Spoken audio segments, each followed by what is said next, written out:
തൃശൂർ വടക്കുംനാഥ ക്ഷേത്രത്തിൽ ചരിത്ര പ്രസിദ്ധമായ ആനയൂട്ട് നടന്നു. കർക്കിടക പുലരിയിൽ കടുത്ത മഴയെ അവഗണിച്ച് എത്തിയത് ആയിരങ്ങൾ.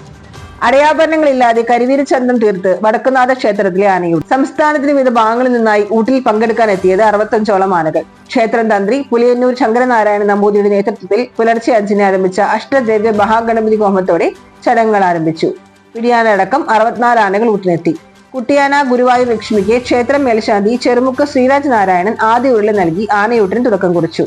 12,008 നാളികേരം, 2000 കിലോ ശർക്കര, 2000 കിലോ അവിൽ, 500 കിലോ മലർ, 60 കിലോ എള്ള്, 50 കിലോ തേൻ, ഗണപതി നാരങ്ങ, കരിമ്പ് തുടങ്ങിയ ഉപയോഗിച്ച് 60 പേർ ചേർന്നാണ് അഷ്ടദൈവം തയ്യാറാക്കിയത്. 500 കിലോ അരിയുടെ ചോറ്, ശർക്കര, മഞ്ഞൾപ്പൊടി എന്നിവ ചേർത്ത് ഉരുളകളും പൈനാപ്പിൾ, കക്കിരി, തണ്ണിമത്തൻ, പഴം തുടങ്ങിയ 8ഓളം പഴവർഗ്ഗങ്ങളും ദഹനത്തിന് പ്രത്യേക ഔഷധക്കൂട്ടും ഉൾപ്പെടുത്തിയാണ് ആനകൾക്ക് നൽകിയത്. വെറ്റിനറി ഡോക്ടർമാർ, ഫോറസ്റ്റ് ഡിപ്പാർട്ട്മെന്റ് എന്നിവരുടെ പരിശോധന കഴിഞ്ഞ ആനകളെ മാത്രമാണ് ചടങ്ങിൽ പങ്കെടുപ്പിച്ചത്. റവന്യൂ മന്ത്രി K Rajan, P Balachandran MLA, BJP സംസ്ഥാന സെക്രട്ടറി AN നാഗേഷ് തുടങ്ങിയവരും ചടങ്ങിനെത്തിയിരുന്നു. സാവിത്രി